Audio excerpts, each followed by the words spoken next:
tensions s'érodent. L'épargne retraite constitue la solution, une vraie solution, et c'est ce qui explique que la loi Pacte, il y a 2 ans, ait réformé l'épargne retraite en France. Avant de présenter le PER, est-ce que vous pouvez nous rappeler les grandes lignes et notamment les objectifs de cette réforme ? Eh bien, le point de départ l'objectif de cette réforme, c'est le constat que faisait Philippe, et donc la nécessité pour les Français de se constituer un capital retraite. Et le constat également qu'il le faisait assez peu. Alors, plusieurs raisons. La première, une diversité de produits.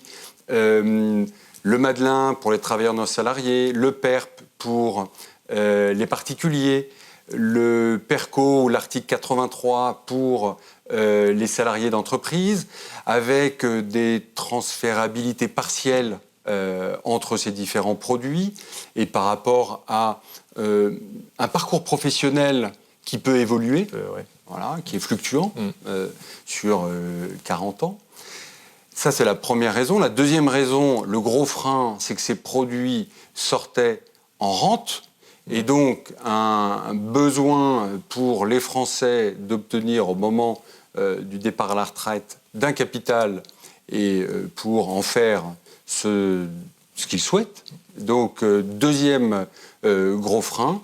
Donc, ce projet, cet article de loi de la loi Pacte qui crée le PER en 2019 simplifie l'offre avec un seul produit qui donc peut accompagner sur la vie professionnelle du salarié, du travailleur non salarié, de l'artisan, sa constitution d'un capital retraite. Et ce capital retraite, il peut en bénéficier au moment du départ à la retraite, puisqu'il peut choisir entre une sortie en rente ou une sortie en capital.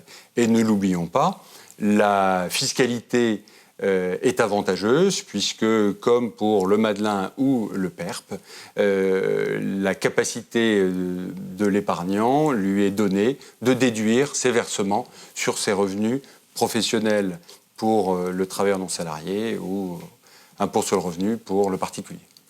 Olivier Ponsat, on va rentrer encore plus dans le sujet. Le PER donc, est arrivé, ça fait maintenant plusieurs mois qu'on peut le souscrire. Est-ce que vous pouvez nous en présenter les grandes caractéristiques ? Alors, le PER permet d'accueillir en fait 3 types de versements. Les versements qui sont versés dans le cadre de l'entreprise, l'ancien PERCO, qui maintenant devient PERCOL. Les versements qui sont versés dans l'entreprise au titre du PER obligatoire, ex-article 83, qui a une particularité, c'est que les sommes qui sont investies dessus, la possibilité de sortie est limitée à la rente viagère. Et puis les versements volontaires, donc qui eux sont, Geoffroy le disait à l'instant, sont déductibles. La grande révolution, c'est la sortie, on en parlait tout à l'heure. On change de paradigme là.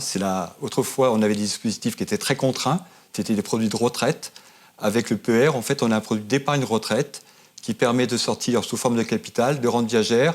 Mais je pense qu'on le développera plus tard, surtout de pouvoir retirer de l'argent quand on le souhaite à partir de l'âge de départ à la retraite. Geoffroy Brossier, c'est vrai que c'était un grand frein, cette sortie obligatoirement en rente. Aujourd'hui, avec le PER, on pourra retirer de façon échelonnée, d'ailleurs pas forcément d'un seul coup, le capital. Ça rapproche du coup le PER de l'assurance vie. Est-ce que ça en fait des produits concurrents ou au contraire complémentaires ? Comment ça vous voyez ? Alors je répondrai plutôt complémentaire. Je développe. Donc l'assurance vie, comme je le disais tout à l'heure, c'est un produit qui s'inscrit dans l'univers de l'épargne des Français, qui répond à différents objectifs, à leurs objectifs qui sont se constituer un capital pour réaliser des projets. Projets immobiliers, le financement de l'éducation des enfants, qui ne cesse de se renchérir, l'éducation supérieure, et puis, à plus long terme, la transmission du capital.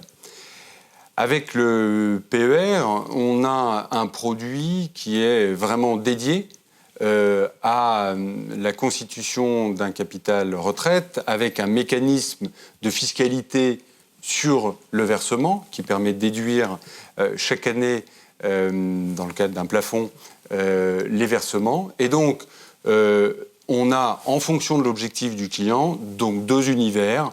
Un univers réponse à des projets personnels ou du foyer immobilier, éducation, donc besoin de financement à court et moyen terme, et puis un objectif clairement défini qui est celui de se constituer un capital retraite. Donc complémentaire.